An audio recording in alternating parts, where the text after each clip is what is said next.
Hello, I'm Dr. Herman, and welcome to this unique video where I'm going to discuss how you can have hope for your lupus condition, and you'll be able to regain your health naturally and be able to experience life without having to take all the different medications. And we're going to get into a lot of different details here in this video. Let me just tell you from the start here that this video, whether you're watching this on a DVD in your own home, or you came across this on the internet, or you found this on our lupus website, please be aware that this video is about 2 hours in length. It's chock full of incredible information that's taken me 4 years, if not even a bit longer than 4 years of research, deep research into what causes immune system disorders with the body. And those 4 years of research, I found articles on the internet that have been over the past few decades. So there's so much information out there. We've had to weed through what doesn't really matter, what I've been able to discover with patients in my practice that don't help them, and what really does help them, and get right down to the point for you, because you deserve to get well. You deserve to have a structured plan and be able to figure out what's causing the problem or the problems in your body, what's causing this autoimmune disease. And we're going to get into some real understandings and real scientific answers, evidence, research that points to what's taking place in your body, not only what is taking place, but why it's taking place. That's the key, because if you don't know why, then you don't know what you need to do to fix it. And that's on the other side of the fence is what I'm talking about. One side of the fence is the medicine route, where you take immunosuppressive drugs and you take NSAIDs, anti-inflammatories, and you might take steroids and so on. The other side of this is what is really causing my body to do this to itself. Is it really doing this to itself? If so, why is it doing it? And what do I need to do to start knocking out these different stressors that are in my environment, in my body, that will help me recover? Okay, let me just tell you, I'm not a professional speaker. I am a doctor. I started out in practice with one kind of degree I'll get into in a few minutes, and I had to evolve through my years in practice because I realized that everybody's different. There's got to be an individualized approach for you and anybody else who you may know who's suffering from this terrible, life-threatening illness called lupus. All right, so as I go through this, I've got this TV screen right behind me, and I'm going to share with you, there may be some things that I just don't remember right off the top of my head. There's so much information here. As I said, this video is going to move very quickly. It may take about a couple of hours. And so what I advise you to do is get a pen, get a pad of paper, realize that you're watching this, whether it's on your DVD or on your computer. You can hit the pause button. You can rewind. You can listen to that message again that I just said. You can take notes. I highly advise for you to take notes. Write the information down. That way, when you get to the end of all this information I'm going to share, you can look back and say, that's what he talked about now. I also highly recommend, before you come in here to my office and figure out what's causing this illness in your body, and figure out strategies that you can employ in your lifestyle to be able to reverse this disease, to recover, to stop the symptoms, to stop the fears that you may have when you're dealing with this condition, and stop running from doctor to doctor to doctor. I advise you to watch this again. I ask you, I don't advise, I ask you, please, will you watch this video again with a loved one before you're going to come in here? There's so much information that when you come into my practice, to be able to if you like what you hear at the end of this video, for you to get a consultation with me and an examination, I'd rather be able to just point out some answers to questions that you may have about your own particular condition. Okay, so let's move forward here. So this is, again, Hope for Your Lupus. You can recover from lupus naturally and regain your health. And why should you keep listening to my unique lupus presentation? It's because you deserve to know what's going on in your body, what your body is telling you, and you need to know it now. And you deserve secure instructions of what you can do to help yourself, and you need those instructions, you need those steps to heal yourself now. And you deserve hope now. Hope that your body can heal itself, hope that you can recover from your lupus condition, and you need those answers now. And I assure you of one thing: when you complete watching this video and you begin to grasp and understand the information I'm sharing with you. And I'm going to point out some articles that are on the internet. There's research papers from around the world that point. There's not maybes, there's no ifs. It's pointing as direct reasons, causes for your condition, and strategies that we have that can help you improve on your function, improve your life, and stop these symptoms. I really recommend that as you begin to understand this and you take notes and you watch it again, that you will realize that you can stop going from doctor to doctor, and you will be able to decrease the medications you're on, and in some cases I've seen them even be able to stop taking their medications. And during this video, I'm going to share with you the structure of 2 different unique individualized lupus recovery care programs. And you're going to see with these care programs, I'm going to show you examples of what I've done with patients and what they've had to do, their work that they've had to do. There's no simple magic pill or silver bullet that's going to fix this. If any physician in a hospital, in a private practice, in an urgent care center, in a pain management clinic, on the internet, if they're selling you the magic pill, run, because it is physiologically impossible. As you go along and listen to this information, and you comfortably watch this on your couch, and you begin to understand with the way that I presented this in such an easy manner for you to understand, you're going to see why that magic pill or that lotion or that injection is not fixing your problem. You will understand why they're helping to relieve your symptoms, but it's not fixing the problem, and why you have to stay on those, and what the other effects are that people call side effects, what the other effects are that those medications will have on your body. And then it's going to be your job to say, I'm ready to heal myself now, and I can do this now. So let's begin. The most common symptoms of lupus, which are the same for females and males, are extreme fatigue. I see that all the time. Not only with lupus, I see that with patients who have thyroid conditions who come in my practice. Actually, I see people who have a lupus diagnosis as well as having a thyroid diagnosis. It's very common that people who suffer from one kind of autoimmune condition suffer from another. Not only one, but maybe 2, 3, or 4 different autoimmune conditions. They can have a whole host of different antibodies that appear in their blood labs. So it's very common we see extreme fatigue, headaches, painful or swollen joints, fever, anemia, swelling around the eyes, swelling in the arms, hands, legs, feet, calves, ankles. I see pain in the chest, deep breathing that people are dealing with, butterfly-shaped rash across the cheeks, of the nose, rash on their body. It could be sunlight or sun or light sensitivity, where their eyes, they just feel stressed from the bright lights that they just can't take it. It's sensitive eyes. Their headaches come on with the light exposure. Hair loss, abnormal blood clotting, fingers turning white or blue like Raynaud's phenomenon. That's called mouth or ulcer sores. Other people who suffer lupus may also suffer from conditions like fibromyalgia. I also said already thyroiditis, incontinence. They can't hold their bladder.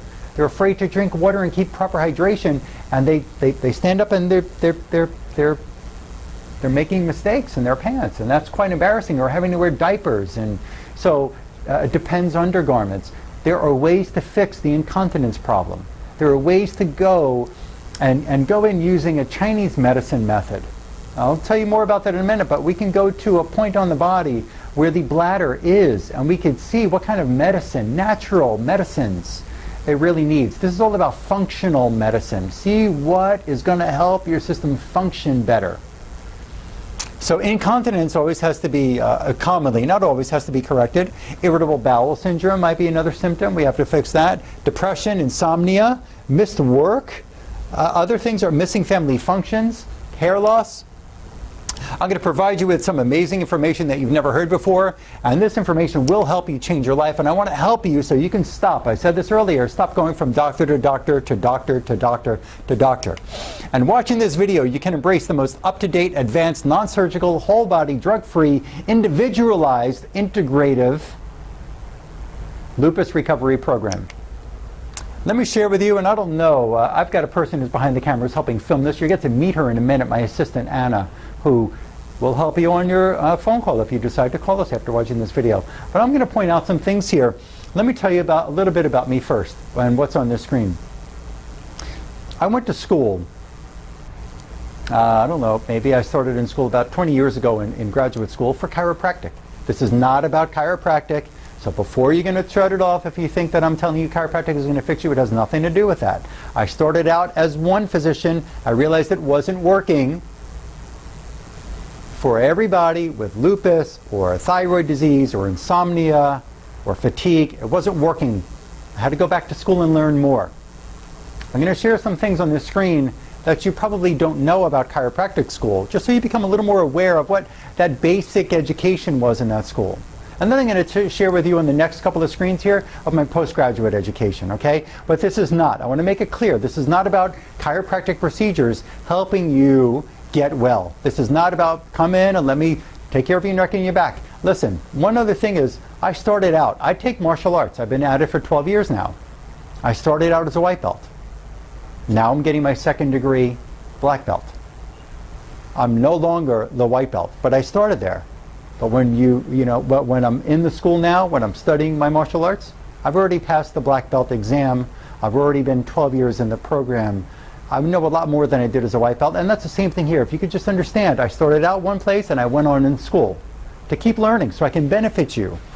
And even still, most people who came into my practice when I was just doing chiropractic who had lupus were family, friends of family who we knew. I was a little boy and I remember a close friend of the family, the father in the family died, lupus. And once he got on the medications, the hormone and so on, that man went downhill really quick.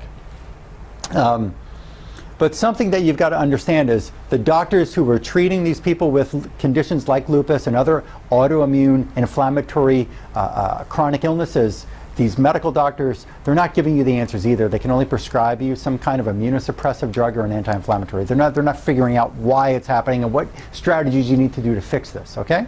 So let me just tell you here, and I don't know, Anna, can they see okay on that screen?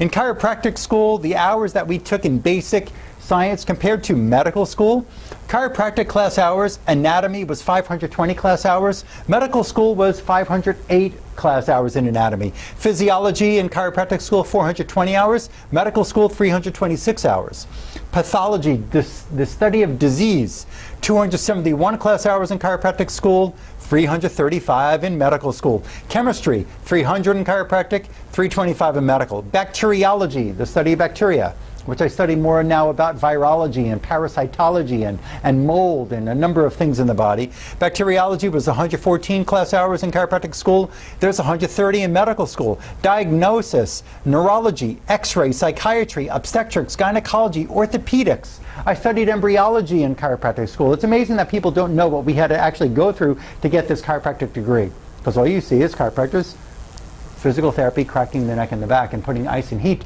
But the chiropractic basic education, science education class hours was 2,887 class hours. In medical school, in the same sciences, they have 2,756 class hours. Almost neck and neck, actually a little bit more for chiropractic school. You probably didn't know that. Now, that didn't work for me and my patients. I went back to school. I had over 103 hours, over 300 hours, in functional neurology. We had to learn all about the human brain and what kind of therapies we can do for the brain. And that's not drug therapies either, although we had to learn a lot about drugs in this school. I did human brain dissection. We had to figure out what can we do to make the function of the brain better. And you've got to understand something. Your brain, parts of your brain control your organs. They control your cells. So we've got to be able to take a look at that brain and see if it's doing its job. I had 150 class hours in neurochemistry and neuroimmunology. We were taught by one of the world's most recognized immunologists, Dr. Aristo Vajdani. He was amazing, and he really outlined for me. He gave me, this is about 3 years ago. This video we're filming right now is January 27th, 2014. And it's probably about 3 years ago I first was instructed by Dr. Vajdani, and he was able to share with us research from around the world of what's causing these autoimmune conditions, what's leading to cancers and conditions like yours, like lupus or rheumatoid arthritis and psoriasis and MS and thyroid disease like Hashimoto's and Graves' disease. And it was just incredible, the research we had there that you don't hear about in the advertisements by the drug companies and the news stations on television or the magazines or the newspapers or the radio. And this 150 class hours is class hours. That's not all of the dozens and dozens and dozens and dozens of hours that I spend weekends sacrificing and nights and learning and reading books and researching on the internet and really figuring out what's going on with patients who come into my practice. Because when somebody comes into my office, I need to figure out what's wrong and how to fix them and help them fix themselves. I can't go home at night when somebody's paying me to help them and they're getting involved and they're coming from other parts of the world or other parts in the United States to come to my office, and I could go home at night saying, I just gave them some anti-inflammatory pill. Okay, good luck for them. That's not the way it works with me. I have to be able to look at myself in the mirror. 50 class hours in functional endocrinology, 50 class hours in mastering the thyroid gland, 50 class hours in functional blood chemistry analysis. I took 25 hours in human brain dissection. I took 50 class hours in human brain development and developmental disorders like in autism, and Asperger's, and ADD, ADHD. I took 25 hours in movement disorders, people with Parkinson's-like tremor-type conditions. I have ongoing support in Chinese medicine, biochemistry, and epigenetics. Let me share this before we go any further. Chinese medicine has been around for 5,000 years. 5,000 years. And their track record's pretty good. American medicine has been around for 120, let's say 130, maybe 140 years. Maybe 140 years. Maybe that's when aspirin or something came out. American medicine has a very short track record, and it's not doing too well. There's more lupus in the United States than anywhere else. There's more rheumatoid arthritis. There's more cancer. There's more insomnia. There's more chronic fatigue. There's more fibromyalgia. I can go on and on and on. There's more disease here in the US, and we have supposedly the best hospitals, the best medicine, the best doctors, but we have a declining health in this country. Okay? Not okay, but do you understand?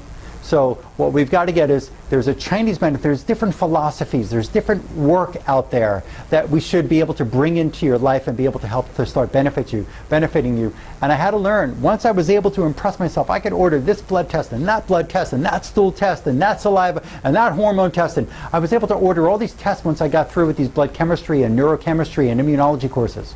But I couldn't get all my patients better. I could tell them to change their diet, like go gluten-free. But that was it. There was nothing really giving me what was going on in that person. You're going to find it out in a few minutes in this video. So Chinese medicine has become part of my practice, biochemistry and epigenetics. Now, mentors of mine, there's a Dr. Ted Carrick. He's a PhD in neurology. The man is, he probably knows the most about the human brain than any other human being on this planet. He's just amazing. Dr. Bruce Lipton, PhD in cellular biology. And what this man talks about, you can look him up on the internet, Bruce Lipton, epigenetics. And one thing that he said is, under the microscope in the laboratory, he went to a cell, and what we learned in biology is that there's a nucleus. If you remember that term, a nucleus of a cell. Hopefully you've heard that before. The nucleus was always thought to be the brain, and the genes, the DNA, were always thought to be pre-programmed how the cell is going to function. It's a predictor of what the cell is going to become, meaning breast cancer. So if it's got a breast cancer gene, you're destined to have breast cancer. It's kind of like Angelina Jolie. She said she had a breast cancer gene, so what'd she do? She a double mastectomy. She removed both breasts because she wants to prevent breast cancer. Let me ask you this. What if she had a brain cancer gene? What would she do then if she was told she had a brain cancer gene? She's going to take out her brain? I don't think so. So we've got to understand more about what's really going on in the news that we read and the praise that we give to certain people. But understand this. Let's get back to this epigenetics. Is that when Dr. Lipton, under the microscope, he went to the cell, he took the nucleus, what was thought to be the brain of the cell, he took it out. And the cell still behaved the same. It still functioned exactly the same as when it had its nucleus there. So the nucleus was gone. Then he went to the cell and said, well, the genes, the DNA, that's the pre-programming. That's how the cell has to function. That's predicting its future. He took the genes out of the cell under the microscope. He took out its genes, its genetic information. And guess what? The cell still behaved the same. It still gravitated towards food. It still tried to move away from toxins. It still had to breathe. It still had to eat. It still had to poop. It still had to do all the things that it was doing before. What he did realize is that when toxins or stresses came by the membrane, the surrounding membrane of the cell, that's when the cell would change its behavior.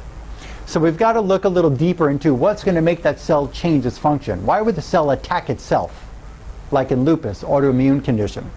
Dr. Russell Blaylock, another not personal mentor, but really I've studied a lot of his information on the internet. He was a retired neurosurgeon, great information about what causes inflammation around the brain and the nervous system. Dr. Robert Marshall, another mentor of mine, he's a PhD in biochemistry. He has just, I mean, the man is, I love him for the information that he's given me and the kind of assistance he's provided to be able to help patients in my practice and people from around the world get better. And when I say people from around the world, literally, there are people who come here from Norway, from the Netherlands, from Italy, from Canada. They come here from Venezuela. I've had people emailing me from Germany, from Spain, from other parts of the United States, and I'm located here in South Florida. We'll get to more of that at the end of this video. But people come from around the world because they need help, because it's, whether it's this country or others, the information is not there by the drug company. Dr. Raymond Rife, another wonderful mentor. He's not a personal. He died in 1971 when I was born. His information was just, it's amazing. And what a genius. This man was able to kill infections in the body with electric medicine. We could talk more about that later and how it benefits your lymphatic system. You could look him up online, Rife, R-I-F-E. We don't have enough time to go into detail here. I could share more information with you if we get to meet in my office. Dr. Aristo Vojdani, he's the PhD in immunology, shared with me a lot of information. I told you about him before. Dr. Gerson, I've learned a lot from. You may have heard from him if you or a loved one had to deal with cancer. There's Gerson therapy. He helped people cure themselves, thousands of people, and they're still doing work. His daughter's still alive, and they're doing his work down in Mexico. I have another friend, colleague, Dr. Michael Johnson. He's up in Wisconsin. He's written some great books, and he's another good friend and mentor who really helped to steer me in certain directions of what to learn and how to start thinking differently as a doctor and physician to help benefit you. And my ongoing education, another thing that I'm getting done now is I work with cancer patients. I'm getting a master's in integrative cancer therapy, and that's through a school called the A4M, the American Academy of Anti-Aging Medicine. So in the 1950s, let's get into what's going on with your body. In the 1950s, Roger Williams coined the term biochemical individuality. And what that means is you can have 100, 1,000, a million people in the room who have the same lupus diagnosis, and they have the exact same laboratory findings, anti-DNA antibodies, anti-ANA, anti-SM antibodies, and guess what? They have all different needs. They have all different causes, and they have all different requirements of what they can do to make their cells and their systems function better. Excuse me, and this was proven back in the 50s. Biochemical individuality. Two people with the same diagnosis don't need the same thing. We have to be able to tailor a program for you as an individual. And this, I've called this program my unique whole body, drug-free, integrative, individualized lupus recovery program. And with your progressing lupus condition, your lupus symptom relief healthcare needs being fulfilled by an advanced physician will keep increasing. And your relief will begin when you step outside your comfort zone. Now, I'm not saying that you're comfortable being sick. I'm not saying that you're comfortable with a possible rash on your face. I'm not saying that you're comfortable with your fatigue. I'm not saying that you're comfortable with your joint pain or with your bloating or whatever it is. I'm not saying you're comfortable with your diagnosis. What I do mean by this step outside your comfort zone, I mean, you've got to step outside the medicine chest. You've got to be able to get outside the medicine chest, get outside the box of the medical paradigm. If it's working for you, great, then I don't see why you're watching this video. You're probably watching this video because you're a loved one where the medicine is not really working and you want to be able to figure out what's going on. You got to be able to step outside of that box. You got to be able to step into another place of understanding of how you can help yourself heal. And that's what I can do for you here in my practice. All right, so what causes your lupus condition? One question that we're going to answer is, what causes your condition? Another question that we're going to answer are, what are the lupus medications? Another question is, why are lupus medications not going to help you really get well? And another is, lupus flare-ups. What do your flare-ups mean? So medications used to treat lupus. Non-steroidal anti-inflammatory drugs like Tylenol or ibuprofen or Aleve or one of those, or you know, you can get some prescription ones or some over-the-counter. There's anti-malaria drugs, there's immunosuppressive drugs, and there are experimental drugs that they keep coming up with to see if it can have any benefit for the system.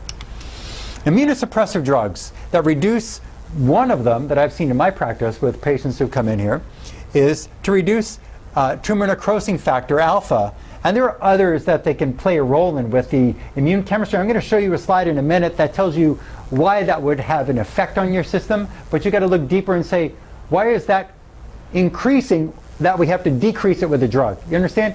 Why is the tumor necrosis factor getting so high? That's what we got to look for. Not, oh, it's high, so let's bring it down with a drug like Remicade or one of these other meds. So these drugs that are immunosuppressive drugs that they use with people with a condition like yours, lupus, they're linked to nausea, malabsorption, they're linked to cancer. Immunosuppression can lead to cancer, increased infection, liver disease, brain infection can be caused by using these immunosuppressive drugs. Let's look at this. Hopefully you can see on the screen. This screen is whiter, so it may have dulled down the light because my camera is an auto-adjust camera. I don't have a professional studio here. But let's look at this. And what you're seeing here in this animation I got from that immunologist, Dr. Vajdani. These are intestinal tissue. This is a drawing here of like to resemble intestinal tissue. And the intestinal tissue is supposed to be joined together with little stitches. These are proteins that actually kind of stitch and thread together our intestinal tract so that only what we want to let through into the bloodstream gets through, and what we don't want, we can block it because it doesn't belong, and you poop it out. Well, if you can see even closer here, maybe you can, but I'm going to read this to you, is when we have stresses like infections, let's just say infection, like a parasite or a bacteria, gets through where it shouldn't get through and it goes in the bloodstream, you have an immune reaction that takes place. You have killer cells, you have T cells, you have B cells. We can go deeper, not really necessary right now, hopefully not for your sake. But what happens is you get a release of tumor necrosis factor alpha that goes up and stresses your tissue, and it creates inflammation. Inflammation is good to tell you something is wrong. Inflammation is bad when it's chronic and it keeps going on and you can't find out what's causing it. So the immunosuppressive drugs, what they're doing is they're saying, okay, you soldier, stop. I don't want you to recognize and tell me that I have an infection in my intestinal tissue. I don't want you to tell me I have a mycoplasma bacteria that's killing me and it's in my intestines. I don't want you to tell me that I have a mold infection or a fungus that's in my intestines. Stop alerting me. Don't tell me that they're coming into my home. I want you to just cut the wire to my alarm in my house. I want you to cut the wire to my phone. I don't want to be able to call the police if somebody's breaking in. I don't want the alarm to go off if somebody breaks in my house. You get that? You wouldn't do that. You wouldn't do that. I don't want any immune reactions to take place. Your immune system does something for you. It is alerting you that there's an invader. It's trying to kill the invader. Sometimes it's not strong enough to kill the invader. We'll get into that in a few minutes, but get it. You take an immune suppressive drug, it's stopping your alarm from going off and telling you something's wrong. Okay, all right, Dr. Herman, I get this. I don't want the symptom. I get it. That's why we're here. And that's why you're listening to this, because you don't want the symptom. But what you do want is to, hopefully, what you're starting to become aware of, is you want to figure out why the symptom. Why is the increase in the tumor necrosis factor happening? Why is the increase? Why is the imbalance in my immune system why is the inflammation going on in my joints and in the bloating? We need to figure that out for you and help you, and we're going to get to all those answers as we go along in this video. According to WebMD, one of the drugs that can be used is corticosteroids. And what they say, oral steroids like prednisone or prednisolone, it can be a life-saving treatment for people with lupus. Life-saving. During serious lupus flares that affect organs such as the kidneys, high doses of steroids can quickly control the symptoms. However, even though they said it can be life-saving, however, on WebMD, the next paragraph says, steroids can also have troublesome or severe side effects. I don't call those a side effect. If I put a drug, a rat poison, this is not rat poison, but I put a rat poison in something, and it can kill the rat, and it can kill a plant, and it can kill certain things, but you don't see life there anymore. The life is not a side effect, it's an effect. You're having effects. These are all the effects, but they call a side effect. Oh, this can just happen on the side. No, this is all the effects of the drug. So, life-saving treatment for lupus. However, severe side effects, including weight gain, mood changes, and depression. People can kill themselves, commit suicide for depression. In the long term, these medicines can increase the risk of osteoporosis. I know people who've fallen and broken a hip, and the osteoporosis allowed the hip to fracture and they died in the hospital. That can happen. And other bone complications, infections, weight-related conditions such as diabetes or high blood pressure. A stroke or heart attack can happen for that, yes or no? Let's be open and let's discuss this. First, let's review why the medications at different doses don't work for you. Blood test results showing possibility of lupus. Anti-ANA, so this antibody is against the cell's nuclei. Why would your immune system is supposed to kill a bacterial infection like a strep infection or a staph infection. Your immune system should be able to kill a viral infection. Your immune system should be able to kill a fungal infection or a mold infection. Your immune system is supposed to be able to, it's your soldiers. Here in the US, I'm not getting political here, but the design of the armed services, the Army, the Marines, is to fight and protect the people who live in the United States, to fight any invader that comes in. That's what it's supposed to be used for. Your immune system is the same thing. Your T cells, your natural killer cells, your B cells, you're supposed to be able to recognize the invaders in the body and kill them so it can keep peace in the environment. So inflammation is because you have infection and you have an immune expression taking place. But why would your immune system attack the nuclei in the cell? Why would your immune system attack specific proteins in the cell's nucleus? Anti-SM antibodies. This is an antibody that attacks a protein found in the nucleus. Why would it do that? Anti-dsDNA antibody is a protein directed against a double-stranded DNA. Why would your body attack its own DNA? Why would it do that? We're going to tell you in a few minutes. Anti-RO-SSA and anti-LA-SSB antibodies are two antibodies that are commonly found together. They are specific against RNA proteins. Why would your own body attack its own RNA proteins? What, did it get drunk the night before? Did it get hit over the head and say, I have amnesia, I don't know what I'm supposed to do, let me just attack whatever I feel like attacking, let me attack my own body? The doctors are telling patients, we don't know why this is happening. We don't know why you have a high C-reactive protein, a high homocysteine. We don't know why your white blood cells don't look normal on your blood test. I can't tell you why, but here, just take this immunosuppressive drug, take this for inflammation. I'll see you in a few weeks. We're going to tell you why the body's doing this to your own DNA, your own RNA, your own cell's nucleus. Why? I say that with exclamation point question. I'm screaming this to you. Is your body doing this to itself? Is it doing it to itself? And patients commonly tell me this, but Dr. Herman, my doctor told me there is no information why my body's doing this to itself. He or she said the only option available are corticosteroids, NSAIDs, and other immunosuppressive medications.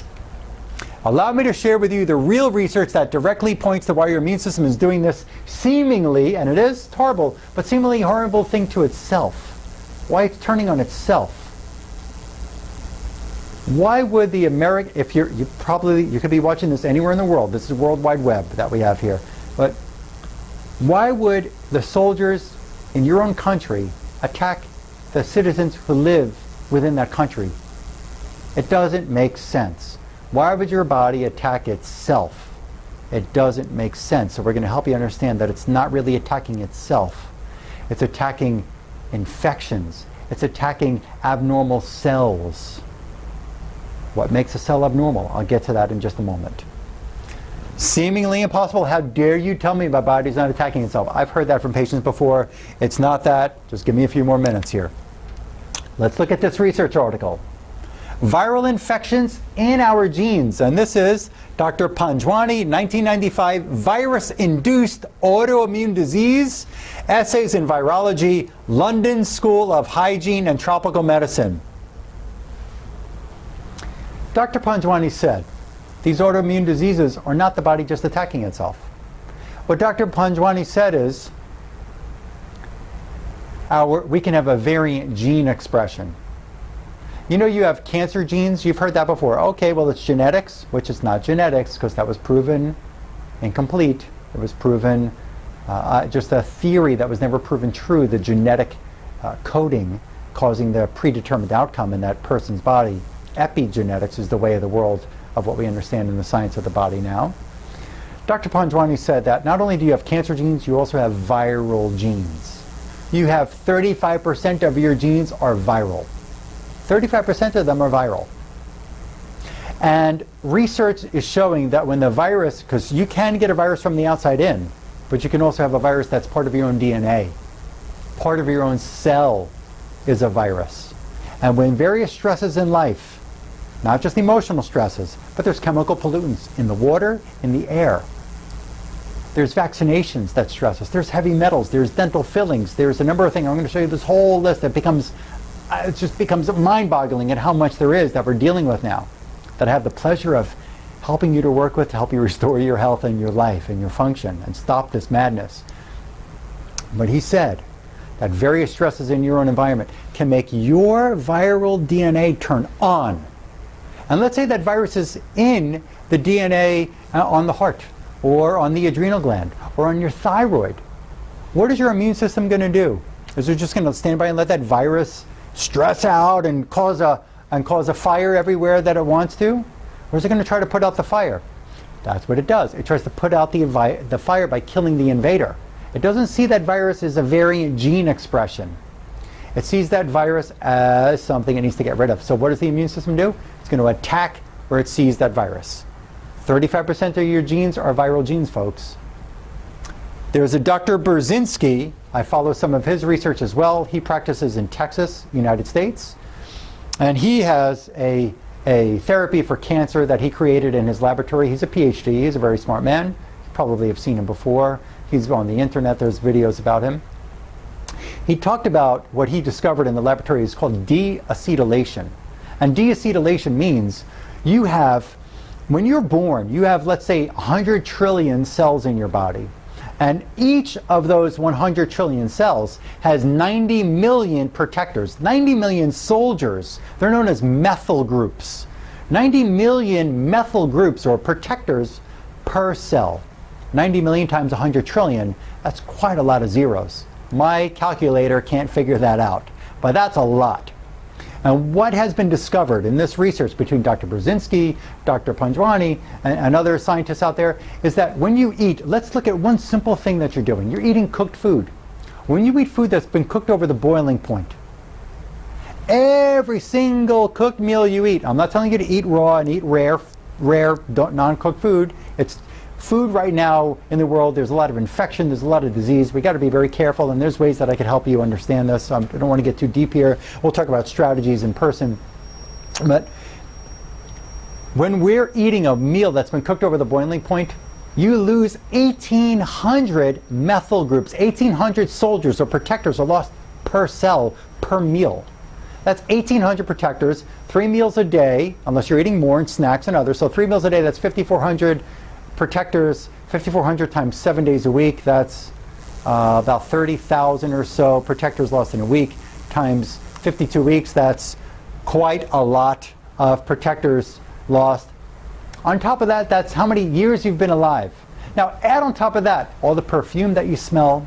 Add on top of that all the jet fuel in the air and the vaccination and maybe the metal that's in the mouth. And add on top of that the nail polish that you smell when you go in to get your nails done, or the hairspray, or I can keep going on and on and on. There's a lot of toxins in our environment. There's things in the water. We have to know how to take care of ourselves. Don't depend on the magic bullet, because it just doesn't work. It's possibly in your diet. Seeds, nuts, grains, beans, and other possible links in the diet we will discuss as we go through this presentation. Excuse me, I want to take something off my screen. I don't know what happened here. That didn't work. That did. That didn't work. Excuse me, folks. There we are. We're clear. Sorry about that. So possibly in your diet, seeds, nuts, beans, grains, other links in your diet as we go through this presentation. Complications with nuts. I'm not telling you to stop eating nuts, but you've got to know something. There are saponins in the nuts. There's phytic acid in nuts and seeds. Enzyme inhibitors. There's aflatoxin, mycotoxin, possible irradiation of the food. Irradiation, gamma irradiation of your nuts can put cancer compounds into your food.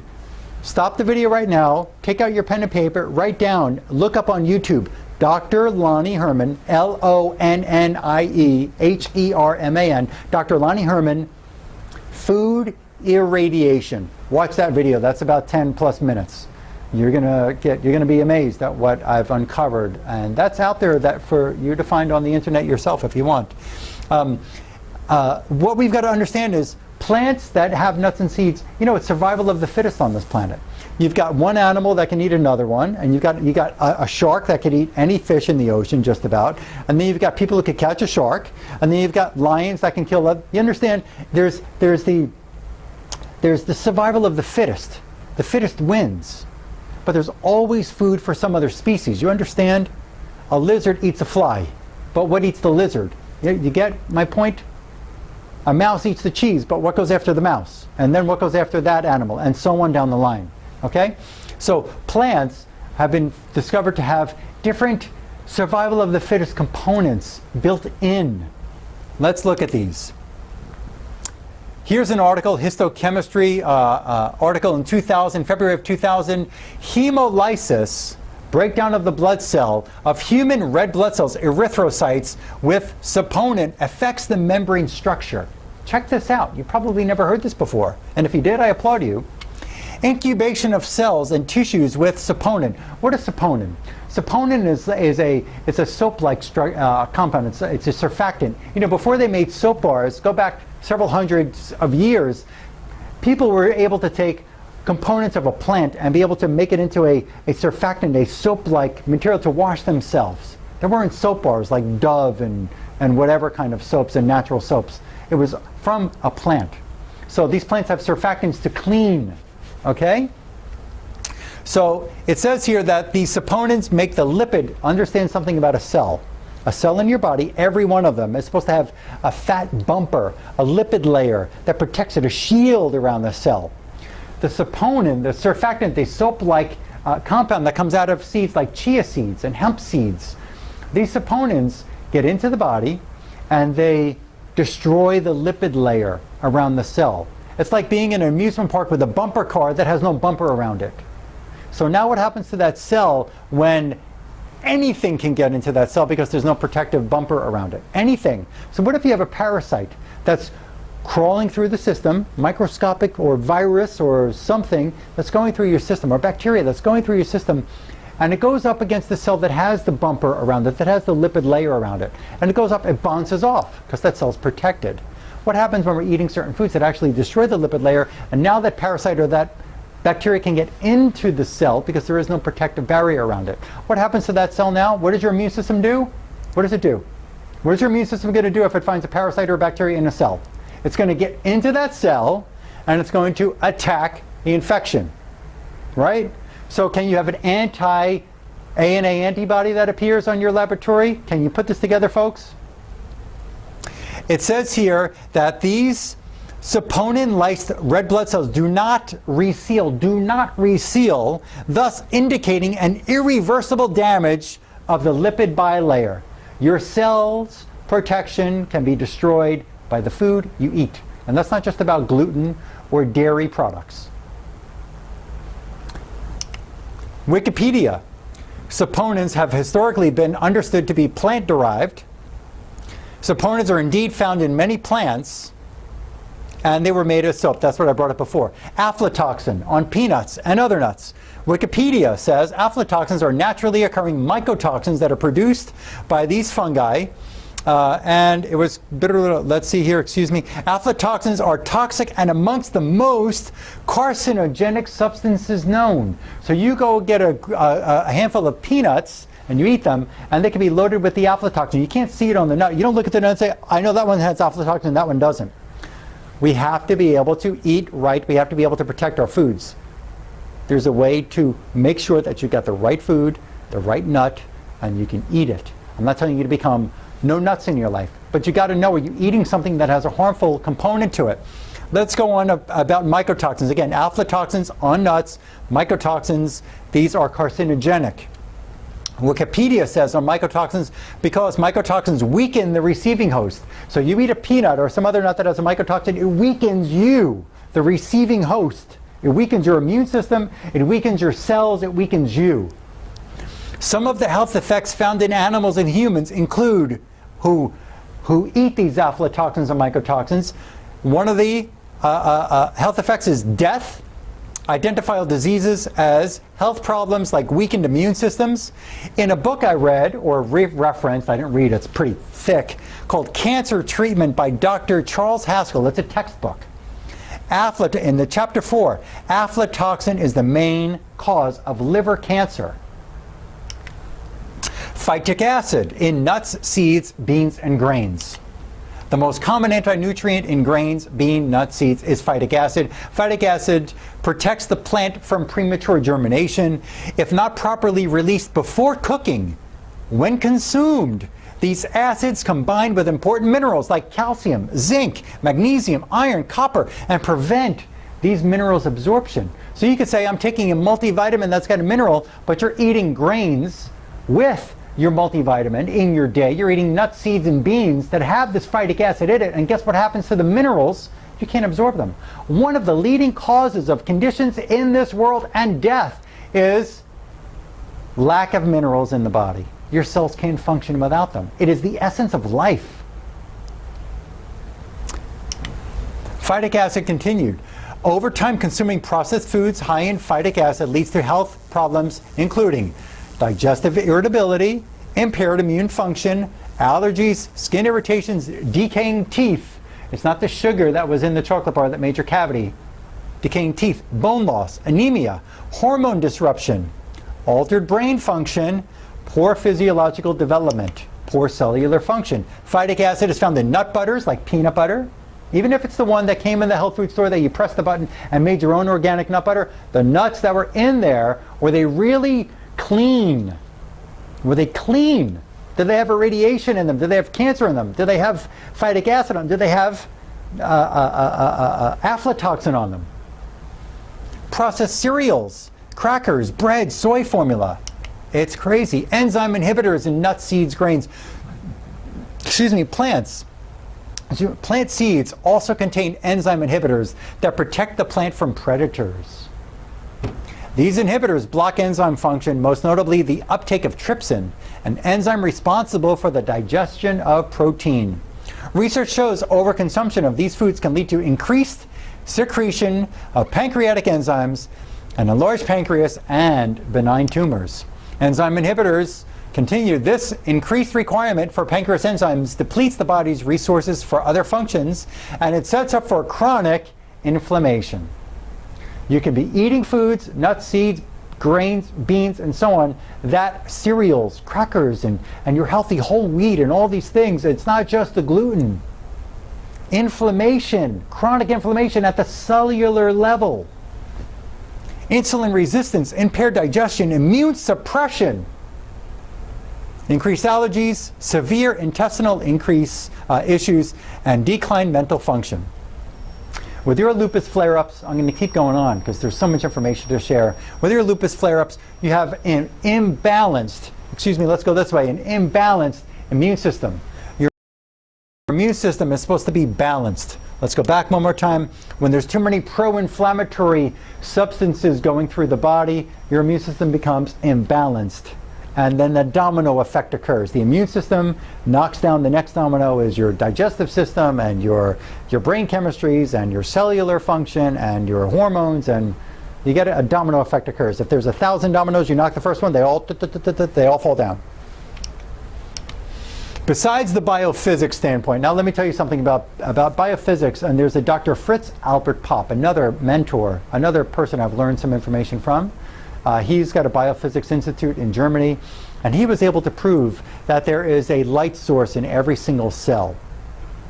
And when we talk about things matching the cellular function to bring it life or degrade the cell over time. So the basics about biophysics here is that you've got to understand the only thing that really can closely match a human cell is a plant cell. Synthetic medications degrade the function of the cell. Glandular hormone support like thyroid, pig glandulars and so on, they don't match the human cell. They don't help the human cell function. Synthetic compounds that are in your anti-inflammatories and so on, they are degrading the human cell function over time. Maybe they get you out of the immediate flare-up, and I get it. But we've got to get to work. You got to get to work and start using the right lifestyle, change your habits, and use the right nutrients to be able to fix yourself.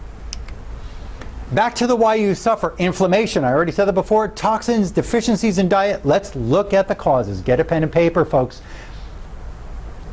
On this next screen, it's filled with topics. And I don't know if you could see that clearly through there. You're going to get to see my assistant Anna soon. So let me go over some of these topics on this screen. This is what I call a web of physiological dysfunction. In the middle it says lupus. What can be connected to lupus development in the body? Radiation exposure, viruses, free radicals, definitely. Too much free radicals in the system. Persistent organic pollutants. You may have DDT didn't disappear from the planet just because they dropped it once and the war was over. DDT is still there. It's going to be there for hundreds of years. Toxic food, a Lyme infection. I find that very frequently in patients with lupus. Lyme infections, they have poor cell energy. The actual cell, every single cell that makes up 100 trillion cells or 80 trillion or 70 trillion in the body, they have poor cellular function. The pH is acidic. They have xenoestrogens from drinking plastic bottles and certain meats that are brought up in certain ways. These animals, what they're fed, what they're shot up with, the medicines, xenoestrogens.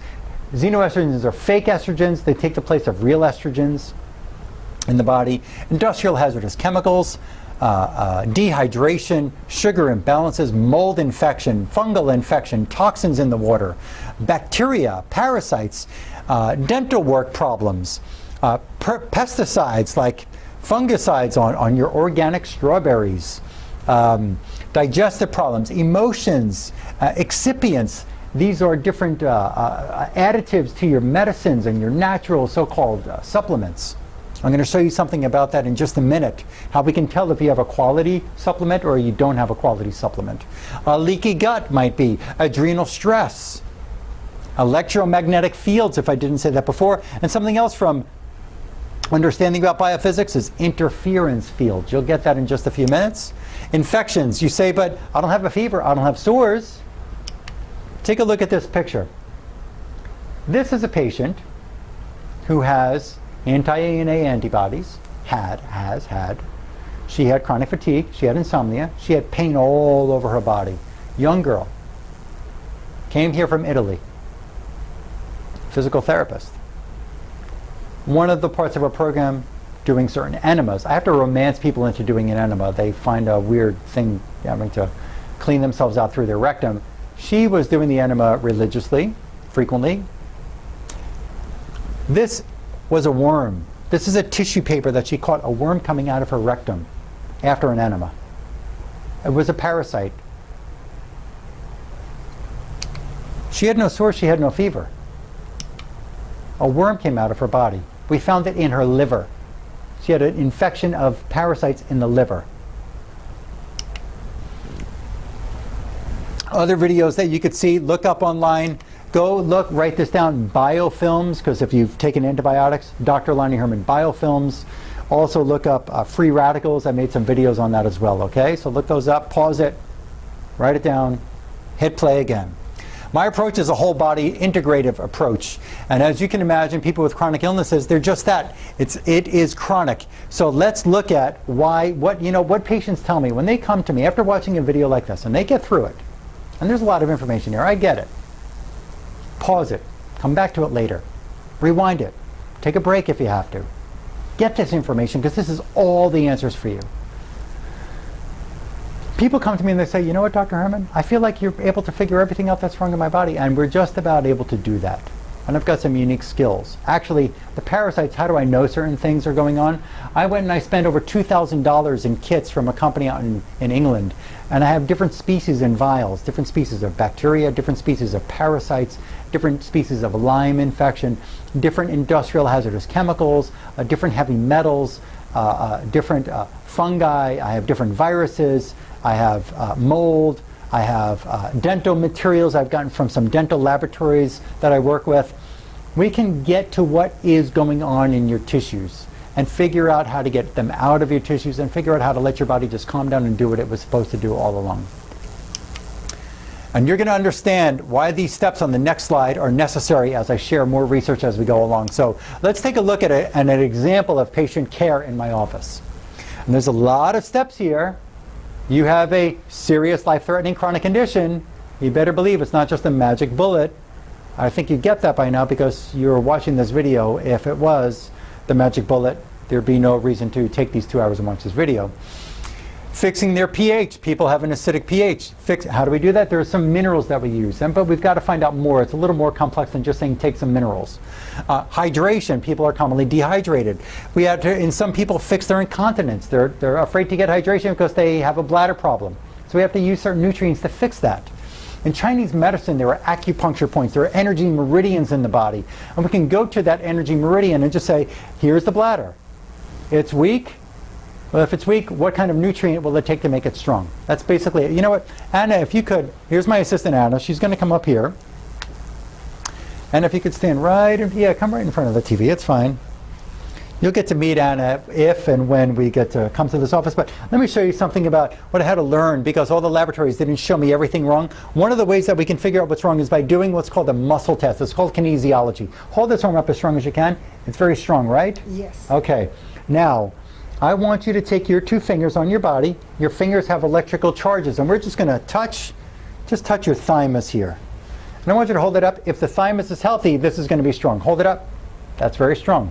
Go to your thyroid acupuncture point. If that's healthy, not as strong, go to your pituitary point. Hold it up, strong as you can. That's okay, not too bad. Go to your stomach point right here. We've been working with Anna, so we're seeing good things. Hold it up as strong as you can, Anna. Not as strong. Okay, relax your hand down. I'm going to come around here to her adrenal gland on the back. It's found on the back here, and this is 5,000 years of acupuncture research. Hold it up. Hold it up strong. Kidney's not, the adrenal's not that strong. Now we can take some nutrients. Let's take this adrenal nutrient. Hold that if you could. I'm going to get to her adrenal point. Hold it up strong. That's not it. Give me that back. We're going to find another nutrient. Hold this one. Go to her adrenal. Hold it up strong. Strong. Very strong there, right? You feel different there. Okay, let's take that back. I'm going to show you something else about nutrients. We can tell if a nutrient's quality. I'm not going to show you which nutrient this is or which company. I want you to hold it in just your fingers. Here's a toxicity test we could do. If this is quality, when she holds this, she should stay strong. If it's poor quality, if it's not good for her health, this arm is going to be very weak. Hold it. Hold it. Strong as you can. Okay, let me take this back. Here's another bottle from a company I use. Hold that one up, strong as you can. Strong as you can. Strong. Let's go back to the other one, switch with that one. Strong as you can. See the difference? You can feel the difference in the strength there. Okay, thank you, Anna. So there's a way that we can go to points and just see if something you want to be strong, you don't want to be weak. And that's the basic thing you've got to understand. You want to be strong and not weak. Okay? So some things that we've had to do is fix constipation, fix diarrhea, fix incontinence, detoxing the liver, disinfecting the liver, cell energy, improving the cellular function, dietary changes, anti-inflammatory diet, not just gluten, not just dairy, but finding out what's wrong and how to prepare foods the right way so that person can eat foods that don't cause their system stress. An infusion drink. There's different liquid nutrients that are already broken down, very easily absorbable that we're going to get into your body.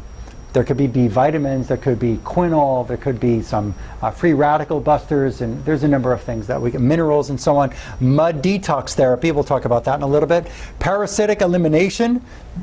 There's castor oil hot packs that we put on the body because when you are going after an infection, You also want to be able to hatch the eggs that those infections are laying. You don't want to kill an infection and then 12 months later the eggs hatch. Some of these bugs, in the studies that I've done about parasites, they can lay 20,000 eggs a day. They can lay 200,000 eggs a day. Brain-based therapy, we'll talk about that at the end here of this video. Intestinal repair, we're going to show you that soon.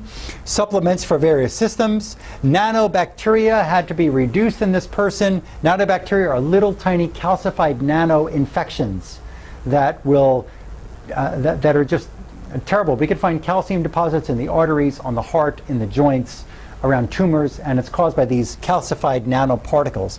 Biofilm removal, removing root canals, I'm going to get to that shortly, removing mercury, removing and replacing composites that might be bad for them, that can cause immune reactions. The Rife machine to kill infection, fixing sleep patterns, the body has to sleep to repair itself.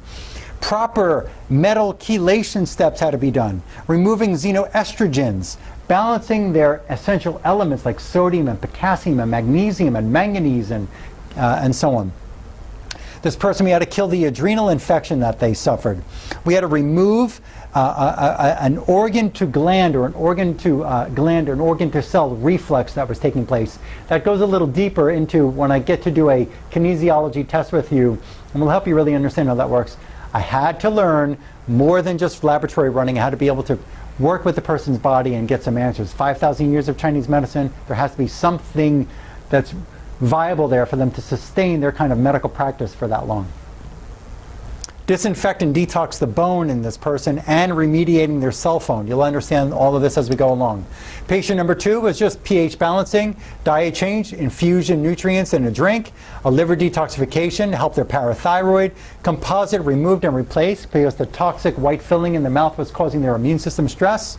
We had to balance parts of the brain. We had to use detoxification mud therapies. We had to repolarize the emotions. They had to really believe that now they can be healthy. Some people tell me, they come to me, I want to be healthy. What do you mean I don't want to be healthy? I want to be healthy. I want to be fixed. There's a way that we can test and see, do you really believe that you're healthy? Do you really believe that you can be healthy? Are you willing to do whatever it takes to be healthy? There are times we have to reset that subconscious because people have been let down by so many physicians. They just don't feel that there really is a way that they can get well. So we'll check that out on you. And the Rife machine to help lymphatic drainage and help fighting infections. The body's acidity level, when I talk about the pH, your optimum range is 6.4 to 7.0. If you are any tenth less than a 6.4, that it's a tenfold decrease in oxygen to your cells and tissues. Causes of acidity, foods are deficient in minerals, red meat, coffee. Not only is coffee toxic because of the pesticides that are sprayed on this money-making bean, but the coffee itself creates acidity in the body. It creates dehydration. Toxins in the food get into the bone, and infections from food get into the bone. So any toxins and infections can actually get into the bone and cause a disruption in the bone's ability to help the body balance its pH. It can cause potassium to come off of the bone. Potassium, we have a protective layer about potassium around the bone, and when the body becomes too acidic, digesting toxins and digesting meats and dealing with coffee and more acidic lifestyle habits, it takes potassium to wash out it takes it off of the bone, and it tries to wash out and balance the acidity in the body, and that can degrade bone in the body too. If we talked about this already. If my pH reads on average above a 7.0, like 7.5 to 8.0, that's bad because now ammonia can get into the bloodstream. It can cause kidney damage. Here's what I recommend patients to use: a Sangal marine coral. It has to be highly ionized. If you're taking calcium pills and your stomach acid is weak, okay, but Dr. Herman, I get acid reflux. That's not from high stomach acid. That's because your stomach acids, when we understand biochemistry, stomach acids are low. Lactic acid goes up in the stomach and creates the stomach and the chest burning. If you're taking with low stomach acids and you take calcium pills, the calcium doesn't get absorbed. It's not broken down. It needs strong stomach acid to be broken down. Aha. But highly ionized minerals don't need strong stomach acid to break them down. But we have to fix the stomach acid anyway. We'll get into that soon. We use vitamin D. We use aloe to help your body absorb it. Safe supplements, Consumer Reports. Look this up online. Take notes on this. Consumer Reports said 10 surprising dangers of vitamins and supplements.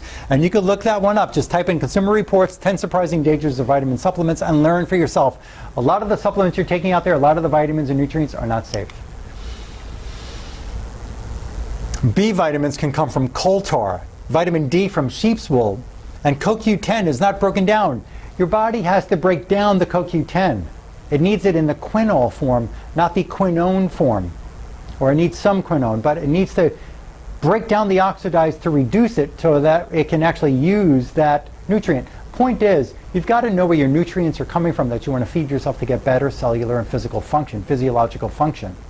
If your B vitamins are coming from coal tar, that's not natural for the human body. If your vitamin D is coming from sheep's wool, it is not natural for you to absorb that, for you to use that. You don't eat sheep's wool, and you don't eat coal tar. You need plant-based foods. No enriched foods. Look this one up on YouTube. Write this down. Buyer beware, or buyer be aware. Magnetic cereals. This guy takes a flake, like a corn flake and a wheat flake, puts it on, takes a bowl, water, puts the flake of the cereal on that water, takes a magnet, and wherever the magnet goes, the cereal follows. How is that possible? Grains are not magnetic, but they've found that they beat up rock forms of iron and put it into the cereal. Your body can't use rock form of iron. These cause inflammation in the body.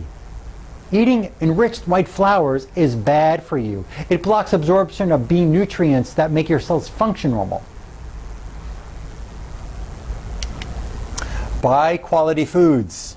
You've got to know, are your foods poisonous? Literally, you can go and find a tomato in the store. Are you buying a quality tomato? Or are you buying a tomato that looks like quality, but it's got organophosphate sprayed all over it? Or it was in the soil when they were growing that plant? You've got to know a 2-second test that I can teach you. So you know, am I putting in quality food, or am I eating food that has poison all over it? Why do I want to stab myself in the back or stab myself on the other side of my back every time I put food in my mouth? I want to feed myself for life, not to kill myself. And you too. Don't eat bad food just because it looks good.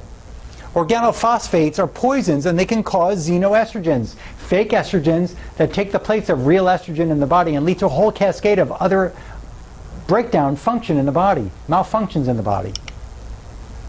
Even if you're eating high quality foods, you need proper digestion. And most of my patients I brought up a few minutes ago, they suffer from low stomach acid. Low stomach acid, food gets in. Your stomach acid is supposed to disinfect your food. It's supposed to kill the infection. What happens if you eat a food that has a little bacteria that doesn't cause food poisoning sensations? You don't get all upset stomach. You don't feel like you gotta, you get nauseous and you have to throw up because you ate something. I've had that happen before. But what happens when your stomach acid is weak and you eat a food that has a little tiny infection in it? Your stomach has to kill that infection. What if it can't? Because the stomach acid is weak. First of all, the food sits there, it ferments, it rots. It becomes toxic.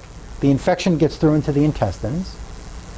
The food is not broken down properly and it rots in the intestines. More toxins get absorbed into your body. Those toxins create inflammatory effects on the cells. Your immune system is going to attack those toxins on your cells and cause inflammation and lead to chronic illness like lupus. Infection gets in the body, goes through the broken down lipid layer from the foods you're eating that get into the cell. Your body now has to attack the infection that's in the cell. Anti-ANA antibodies can be found. You need to consume quality oils. You got to make sure the oil is fresh. You want no genetically modified oils and ingredients. You want no oils that are rancid. You don't want to use corn oils and canola oils. You want to use quality oils, and it's not just that every olive oil is quality. We have to teach you how to test it and make sure it's quality. Your cells need food that has life to it, not no life in it. Maybe you're getting my message now. Maybe it seems a little far out for some of you. You got to be able to figure out your body and how to get well. Now, something else. American wine is made from American grapes, and one of the most pesticide-sprayed fruits in this world are American grapes. So get wine from somewhere else. Maybe Argentina or maybe Italy has a better wine. But the grapes here in the United States are sprayed. You got to be careful. You got to make sure it really is truly an organic grape. Dehydration, I already told you before, we've got to make sure you're hydrated. If you weigh 150 pounds, your requirement every day is half your body weight in ounces. So 150 pounds, 75 ounces of water a day. 200 pounds, 100 ounces of water a day. Clean, filtered, fresh water. Maybe with a little bit of minerals in it. We carry a product called polar minerals. That's a great way to get some minerals in. Antioxidants, proper use of necessary tested amount of antioxidants. I'm able to do muscle testing around the body and find out how much of an antioxidant, which antioxidant. Is it green tea? Is it resveratrol? Which antioxidant is going to be the right one? Is it ALA, alpha lipoic acid, dihydrolipoic acid? Which antioxidant is going to be the right one? And what dose is it that's the right one for you? Research shows that between 1985 and 2000, a 50% decrease in antioxidants in the U.S. food supply. In order for you to be able to have your thyroid work normal, you need to be able to get thyroid function. You could see me on another video I made, Hope for Your Thyroid. That's on YouTube as well. In order for part of one of your thyroid hormones to get into the cell and make normal cellular function, it needs sustainable, quality, fresh loads of antioxidants to allow that hormone to get into the cell and make the cell work with the thyroid hormone. So if you're low in antioxidants, like the diet in the United States is causing, you can't have proper thyroid or cellular function. Some other causes of lupus could be dental work, like root canals, cavitations, mercury amalgam fillings, so-called silver fillings, gum infections, previously removed silver amalgam fillings. And they're not really silver, folks. They don't take expensive silver and put it in your mouth just because it looks kind of like a silver. It's mercury, poison, toxic mercury. Crowns and caps, trauma on the teeth, composites, sealers, and even the numbing agents when they do the work. Root canals, dangers. I read a book when I'm going through school for this cancer work I do. It was called Cancer, A Second Opinion. There was a whole chapter on root canals, and I got such amazing information. There's other research by a dentist. He's not alive anymore, but his name was Weston Price. Weston Price. Just Google, write this down. Dangers of root canals. And you're going to see the research there that is compelling. Incredible research. Root canals can cause you serious harm. They're homes for bacteria, parasites, Lyme infection can live inside that root canal. And then mustard gas type exposure occurs because these bacteria can create something called thioethers that leads to cellular breakdown, poisonous chemicals in the body, toxins in the body. Search dangers of root canals. Let's take a look at two different teeth from two different patients with autoimmune complications. Before you see this side of the screen, let me put my arm up here. What you're seeing here is the cap that came off of her tooth. This is at the dental chair. This patient was in the dental chair, and I told her this tooth is bad, get it checked out. My dentist said it just needs to be cleaned. I said, I'm telling you this is a problem. We need to get it properly investigated. She goes to a dentist I sent her to. He takes the porcelain cap that looked perfectly white with a little silver lining at the bottom, takes it off and turns it upside down. You see the metal filling, the metal shell with the porcelain around the tooth. Guess what they found underneath that when her dentist was telling it was okay? This was the tooth that had to come out of her mouth. Look at this, it broke off. The top quarter of the tooth came off, it broke. This black stuff, this is not discoloration from this metal, this was infection. There was fungus, there was bacteria, there was parasitic infection coming out of this tooth, getting into her thyroid, getting into her liver, getting into her intestines from this tooth. She felt so much better when we figured this out and helped her get well. Bad news. This is another patient, a chronic autoimmune disease. Whether it's lupus or thyroid disease or rheumatoid arthritis, they're all body is attacking itself is what you got to get. It's autoimmune. Why is the body attacking its own tissues?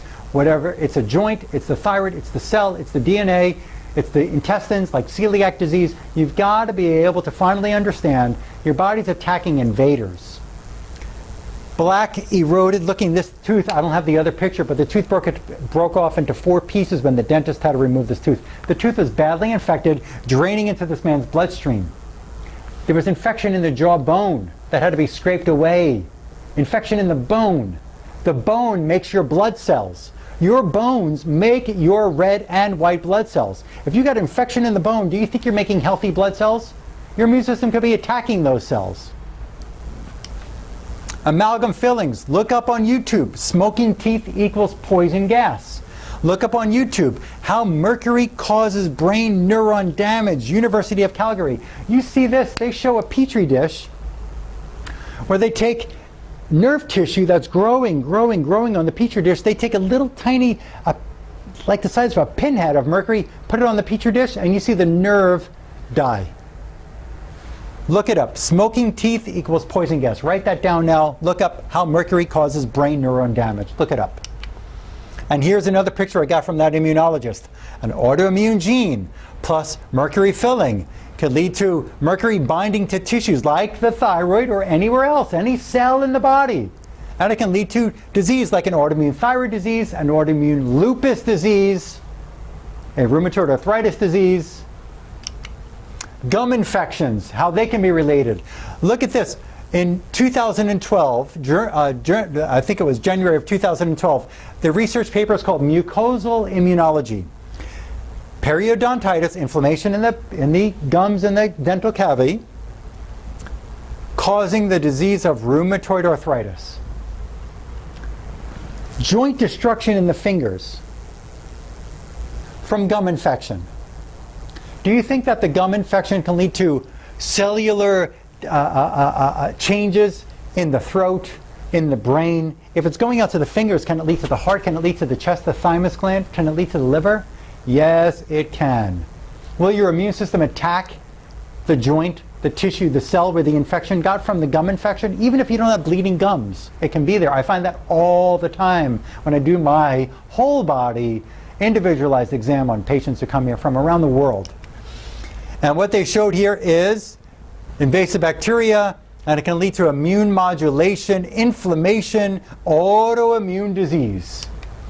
Infections I find in the mouth and other parts of the body, bacterial infections like mycoplasma. Look up on the internet. I made videos on YouTube. Put in my name and put in mycoplasma. Mycoplasma, mycobacterium, staph infections, strep infections, salmonella, H. pylori. I find parasitic infections in people. I find so many. Roundworms, hookworms, pinworms, tapeworms. I find fungus, I find mold, I find Lyme, I find viral infection. Virus that came from the outside in, or virus that was part of their own DNA, as we discussed earlier. In the adrenals, I find infection, and something that people don't understand is the adrenals for your energy, for your sleep, to settle inflammation. Understand, your adrenals' number one job is not energy. That's number 3. Number 1 is fluid balance. If you're dehydrated, your adrenals are stressed. Number 2, and something else about the adrenals. If you're dehydrated and your adrenals are stressed and the adrenals are infected, you know what your brain does to the body to try to absorb more water? Anything it can get, because you're probably not drinking water? It slows down the intestines. Why? Because your intestines have a soft stool that has fluid in it. And you know what the body does, what the brain does? It says, I can't get the water, the adrenals are out, they're out to lunch, they're not doing the job.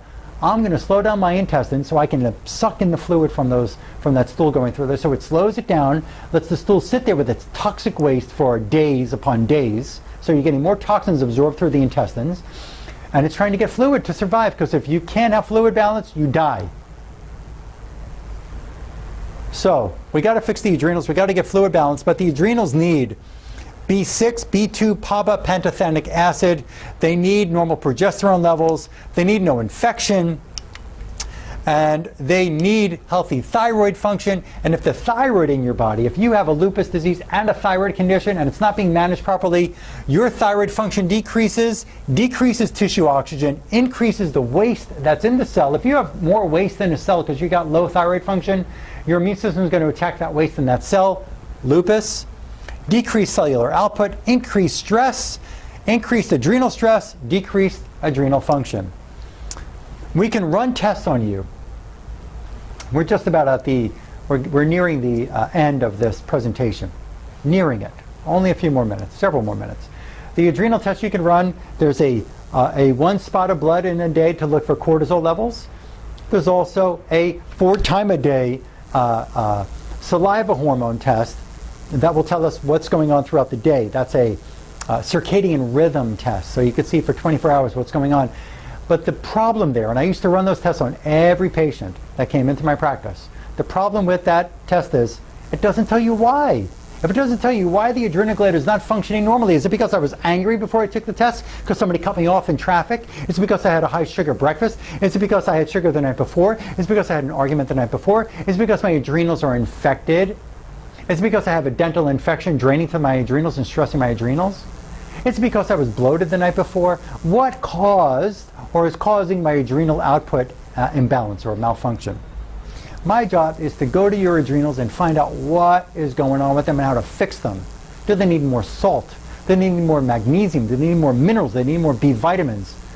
Do they have to kill an infection? What's going on there? Do they have a trauma? A trauma. We're going to talk about that in a minute. Interference fields. I want you to imagine something, and this is coming from biophysics research. I'm not a biophysicist. I don't know if you're a biophysicist or any one of your friends are biophysicists. Biophysicist. Are you as smart as like an Albert Einstein? Are you a quantum physicist? So please listen up and listen. It's very simple to get this point. I'll make it easy. Any trauma on your body, you broke your finger, you broke a toe, you stubbed a toe, you fell and landed on your butt, you had a cut on your arm, you had a cut on your chin.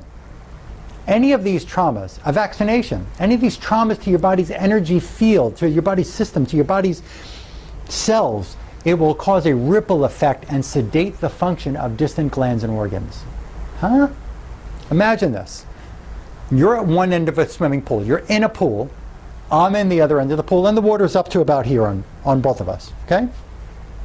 The water looks like glass. No movement in the water. There's no waves. There's no ripples. You look down and you see your reflection. I reach over here without making movement in the water. I reach over and I grab a big rock. Imagine it's you and we can clone you. There's 10 of you lined up next to each other in the pool. I take this rock and I'm going to throw it at you, but I'm going to hit each one of you and your clones. How could that be possible with one rock? I throw it in the water. When I throw it up and it lands on the 50-yard line, it lands between us in the water, a big boom, a splash. The rock falls to the bottom of the pool, and guess what happens to that water now? What happens? A ripple effect. The ripple effect is going to hit you and every one of your clones, if you want to say your friends, your family members, whatever analogy, picture you want to use here. The ripple effect is going to come towards me too. It goes in every direction, that ripple effect. And what these biophysicists have proven is that a trauma to a chin can cause a ripple effect to a thyroid, to the thymus, to the heart, to the liver. It can make it work at a decreased rate. It can sedate the function of that organ or gland, and no matter how many supplements and how many nutrients and how many medicines you take, you will never get that organ or gland up to its function. You're going to need to erase that interference in your body's energy field. In your body, what's known as, you may call it your aura, the biofield is what biophysicists call it, the field. And you can look up, there's tons of information on the field on YouTube. And we use ancient Egyptian tested, tried and true mud therapies. And these muds that we can make up, medicinal muds that will erase the ripple effect from the chin injury that's causing your heart to not function right, or the clavicle fracture, maybe it happened at birth, or maybe forceps delivery on your head that offset the function of the whole body for decades already. We'll get into that when I meet you and examine you. Emotional retraining. I already talked about this. You've got to know that you can love yourself and forgive yourself, and maybe you don't believe you can heal. Maybe you're just tired of all the doctors telling you just take the medication, nothing can be done. Your subconscious actually gets that ingrained in it. We have to erase that. Electromagnetic fields. Here's a big one. Write down this doctor's name, Dr. George Carlo, C-A-R-L-O. And we're going to talk briefly about microwaves, electrical outlets, automobiles, scanners at the grocery store, computers, airport scanners, video cameras, cell phone towers, cell phones, remote controls, earpieces from the phone. Dr. George Carlo was hired by the FDA, and he had some other Harvard researchers. Look him up, watch his videos. It is amazing what they're not telling the public. It's like at the end of the whole contract with the cell phone company, there's a little thing that says it can cause cellular problems. Dr. George Carlo proved in his research that using a cell phone can cause brain cancer. Using a cell phone can cause malignancy in the DNA. Using a cell phone can break down the blood-brain barrier, what protects your brain and stops bad things from getting in. It can break it down. I'm not telling you to go cell phone free. I'm not telling you to stop using your technology, but there are things that have been discovered by biophysicists, once again, that I've employed in my practice that can help you remediate that cell phone so it won't cause you harm, and I will prove it to you when you come here. You have to be able to use the right tool to protect you from your cell phone's damaging effects to your DNA. Look up George Carlo. The Journal of Pineal Research. Now, melatonin helps you sleep. Melatonin is also anti-inflammatory. It's an antioxidant. It's anti-cancer.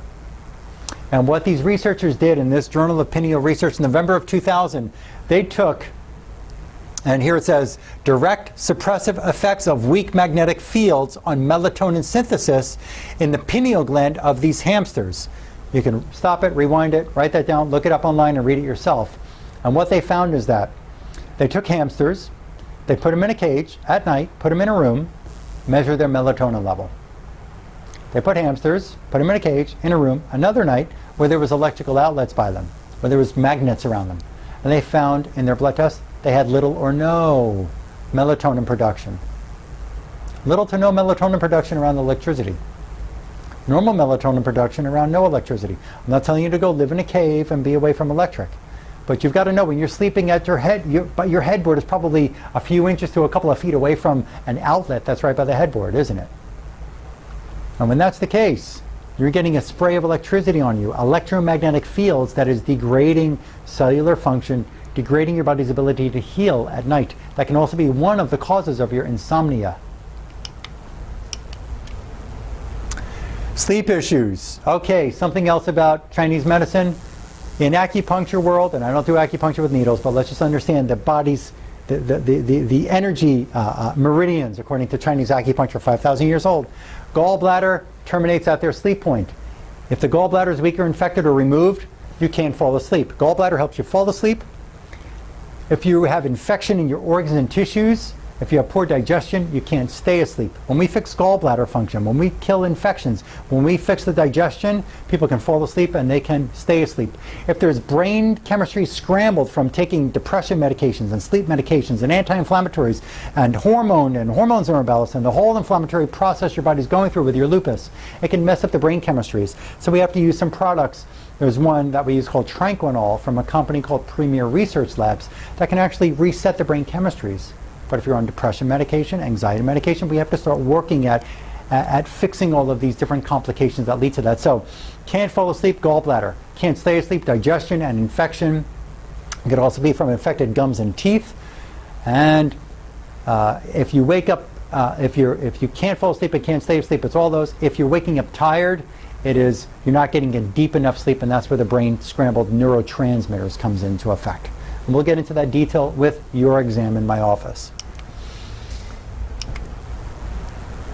The other thing is in Chinese medicine, they say the liver's regeneration period is 9 p.m. to 3 a.m. So if you're not sleeping at 9 to 3, those 6 hours, sleep, not up and down, up and down, up and down, liver can't regenerate.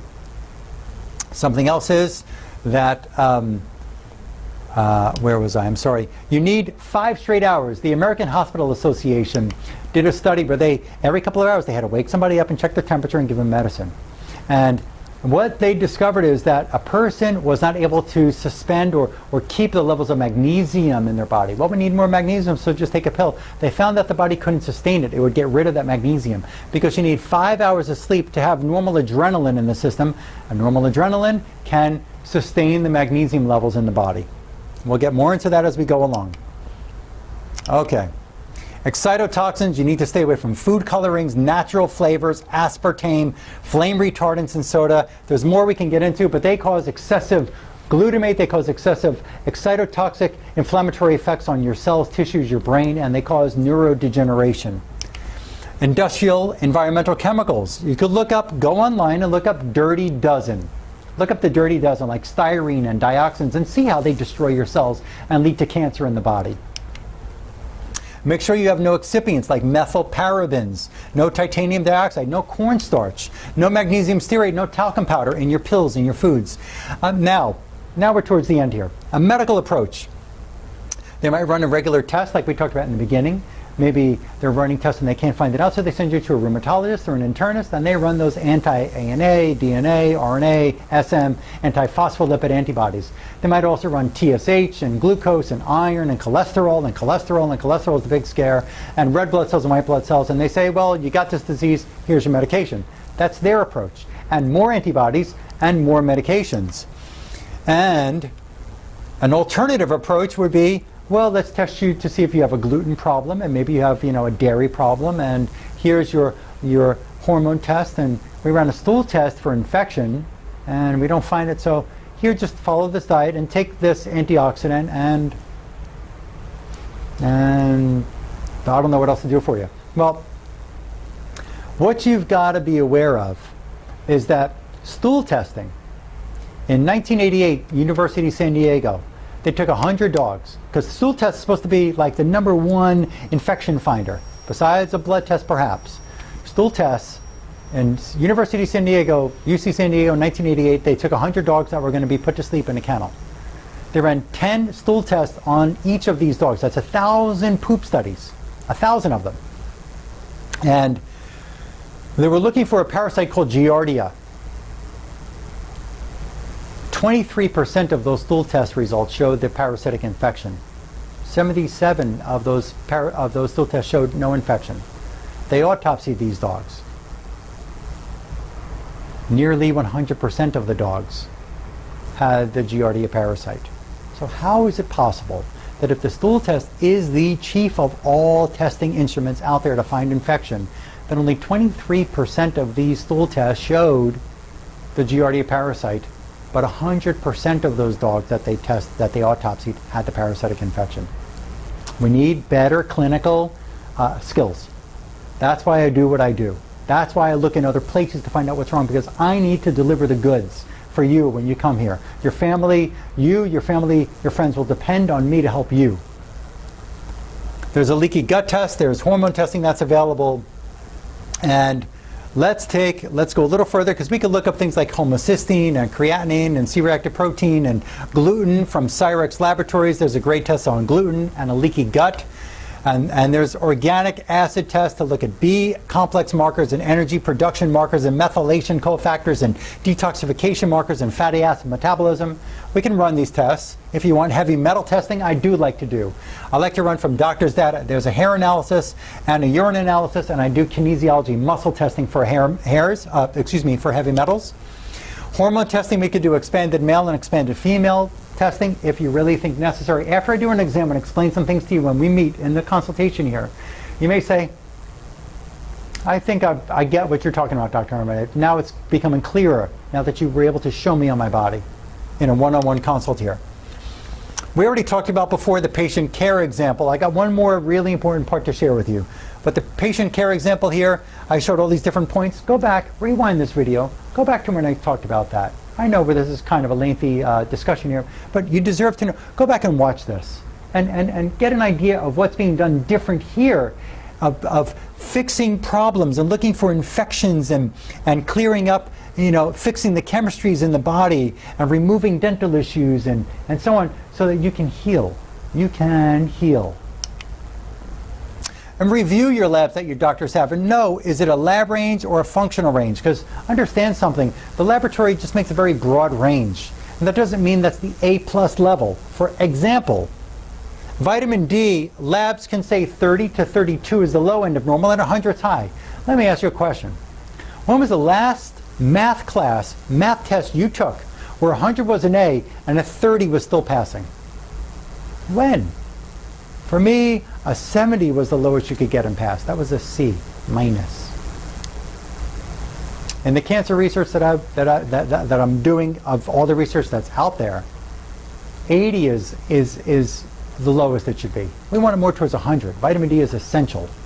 So just for an example, a good range, 80 to 100, not 30 to 100. We got to really look at these labs and get a better idea of what's going on there.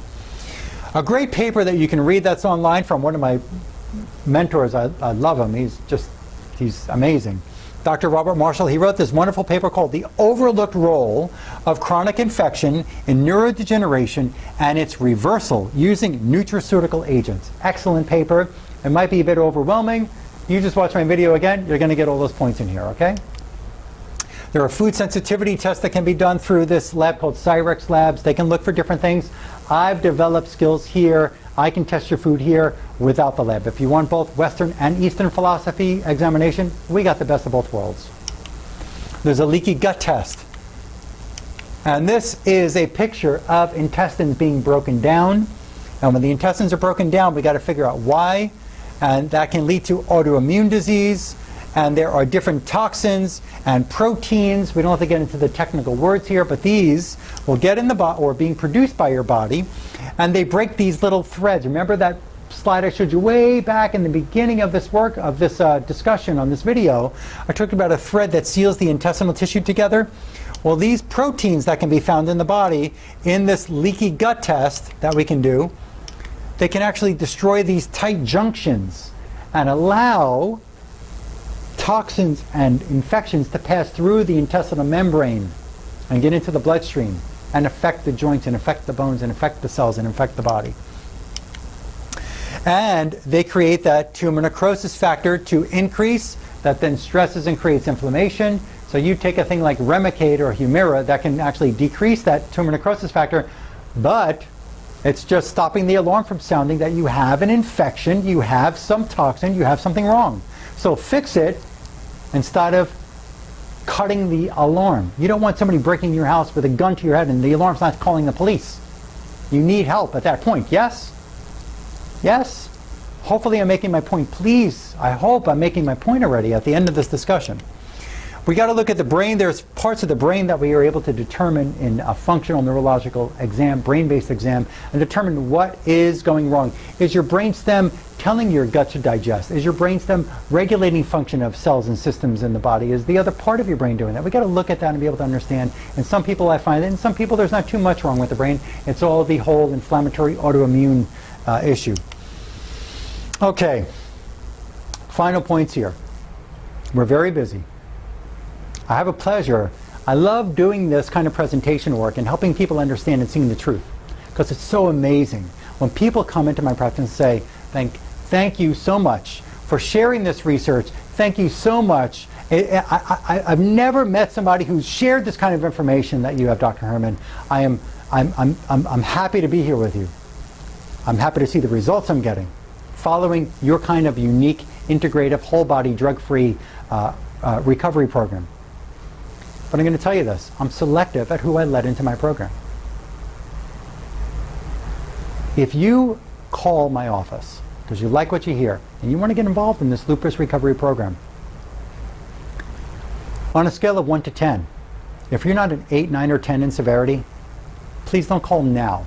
The program is right for you, just not right for you now, because it hasn't gotten bad enough yet. Excuse me, you need a little dry throat for talking all this time. Your doctor, you're still trusting that there's going to be some magic pill. You're not ready to realize yet that there's going to be work. If you're not an 8, 9, or 10, if you're a 5 or 6 on a scale of 10, where 10 is severe, 1 to 10 where 10 is really severe, if you just say, I really want to find out if something's wrong, but I'm going to give that doctor a chance and give that pill a chance and that doctor and that pill a chance, please don't call right now. We're busy. We got a lot of phone calls. I got people who schedule consults with me from around the world. I have Skype interviews with people. I get very busy in my office doing exams. I'm not being rude. I'm telling you, you can't be a patient, but you've got to have reached the point where you have said, I've exhausted my colonoscopies and endoscopies, and I've exhausted biopsies, I've exhausted all the blood tests, I've exhausted all the medications, and I still feel crummy, and I need help. Don't call if you're not an 8, 9, or 10. We don't get paid by Medicare in the United States. Now, if you're from another country, obviously it's a personal investment you have to make from my skills and my knowledge and the work and the supplements and so on, and the dental work and all of that, if we need to do all those things. But in the United States, people are taught to think that insurance covers everything. Your insurance covers what the insurance policy tells you it covers. That's your contract with them. Medicare doesn't cover my care. I'd love to take it. I wish it would. I wish it would. It doesn't cover my work. It doesn't cover it. Your secondary on your Medicare, it doesn't cover it. If Medicare says no, the secondary says no automatically.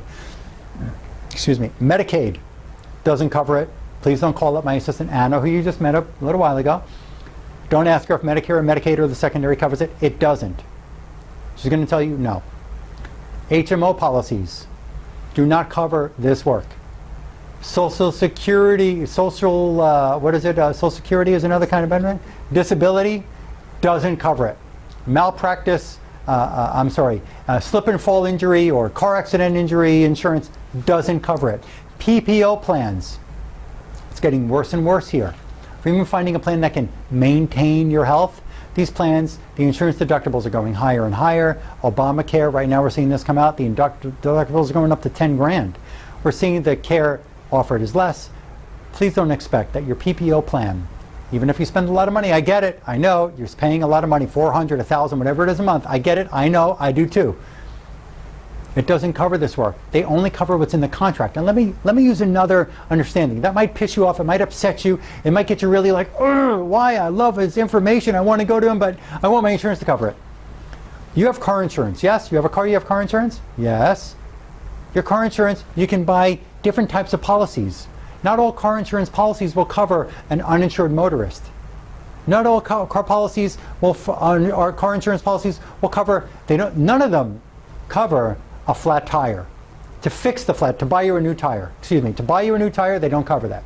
They don't cover buying you an oil change. They don't cover buying you a tune-up. They don't cover buying you no windshield wipers. They don't cover buying you new transmission fluid. They don't cover you getting your car washed and waxed. They don't cover putting a new stereo in the car, unless it was stolen. Okay, I get it. Don't be smart. They don't cover you taking care of your car. They don't cover the gasoline you put into it. Your health insurance doesn't cover you taking care of you. They cover a catastrophe. It's becoming more and more clear as these policies keep changing.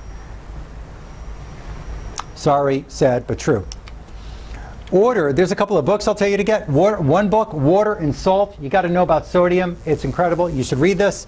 Another couple of documentaries you would like to watch, I highly recommend Food Inc. and Food Matters. Food really does matter, and you better believe it. Those are great. You can find those on Netflix. You could find them on YouTube, maybe. And you may have to invest time, energy, and money in yourself. You are the treasure. You, the person watching this, you are the treasure. If you're sick, and your loved ones are depending on you for whatever, for emotional support, for financial support, for educational support, for whatever it is, you can't help them. They can't depend on you if you're dead. If you're sick, if you're in the hospital, if you're falling apart in the house. I'm just being blunt and frank and straight up, straightforward with you. You're the treasure. Not your car, not your house, not your spouse, not your boat, not your mink coat. You are the treasure, not your jewelry. You are the treasure. Hopefully that point gets across to you. Okay, so number one question you should ask yourself, what has your lupus condition cost you in time, in money, in friends, in missed family events? Number two, where do you picture yourself in the next 1 to 5 years if you cannot fix this condition? And what is it worth for you to rejuvenate your life, your health, and your whole body? What is it worth? Now we're here with the conclusion. I'm happy to share this information with you. I said before, hopefully you took some notes. Hopefully you will go back and rewind this. Watch it with a family, a friend, a loved one. My office is located here in South Florida. I am 15 minutes west of, at this point, unless we move offices by the time you call up here, but I'm 15 minutes west of the Fort Lauderdale Hollywood International Airport. I am about 30 minutes north of the Miami International Airport. We're about 40 minutes south of the West Palm Beach Airport. We're about 4 hours, 3.5 to 4 hours south of the Orlando, Florida Airport. So, people fly in from around. When we want to figure out if you're flying in from another part of the world or another state, it may take us 4 or 5 days to do a really good, intense workup on you and put all the cards on the table to find out what is going wrong with your system. Every infection, every toxin, what dental, what issues going on, what organs, what systems are we dealing with here, okay? We can do that all, we can do a whole workup within a week. Other patients live close to me. We could take more time. I commonly like people to have a rifle machine. I commonly like people to be taking the supplements, do the homework, get the dental revision done. You want to save your life, this is what it's going to take. Okay? To schedule your appointment for a consultation, a one-on-one exam, I'm going to tell you, I like to see some paperwork, some of my lupus assessment forms filled out first. And I ask you, would you rather me know more about you before you come in my office, or would you rather just give me all these lab reports and notes and your history when you come and sit down? I think that the earlier one that I recommended is a bit better. I like people to fill out some forms. There's about 12 or 13, maybe 14 forms that we can send you to fill out. That'll help me know more about you. That'll give me more of an idea of who and what your problems are, who's going to come and see me. If you have a laboratory that shows your issues, a blood test or so on, I'm going to ask you to fax it, scan it, email it, mail it to me so that I can know more about you, what's been done, what hasn't been done. If you want to write a history about you, please do that, because I'd rather be able to get right down to business in that consult with you, not say, what is going on with this person? I have no idea who it is walking in my office. I don't even know who they are or what's going on, besides that they have a lupus condition. I need to know more. I recommend that you take that strategy with me so I can get right down to what do we need to do and educate you and find out, discover things about you. So when you talk to my assistant on the phone, she's very nice, she's very calm, she's very helpful, she's very sweet, and you'll be able to offer your information, and she'll mail out you, or she can email you the pages and help you any questions you may have. If you're flying in from out of the country, out of state, there are hotels around here, and we prefer that you're going to stay in a hotel that would have a kitchen, like a suite that has a kitchen and a fridge and an oven, because I'd rather you be able to learn how you can start preparing things for yourself. We don't want you just eating garbage food from all the restaurants and so on around here. And we're going to teach you how to test for food, okay? So to call here and make an appointment, and here's the end of my whole presentation, and I thank you for letting me come into your home. I thank you for listening to all this information, and hopefully, coming into my world, and hopefully this really will make a difference to you in your life. Call my office at 954-370-3100, or you can call toll-free at 1-855-270-HOPE, H-O-P-E. And if you want to email us some information, you could send it to my assistant, and her email is Anna, A-N-A, askdrherman@gmail.com. That's Anna, ANA.ASKDRHERMAN @gmail.com. I'm going to put that at the bottom of the screen. You'll see that. I'll put up some information like phone numbers and so on. Listen, the only side effects that you're going to get, like in the medications, you can see nausea, bloating, and immune suppression, and infection, and cancer, and so on. The only side effects you're going to get from this kind of work are decreased inflammation, decreased rash, decreased bloating, better feeling, decreased meds, better life, better function. That is what you might have to deal with. And I welcome you to deal with that. Thank you for letting me come into your home. I look forward to helping you.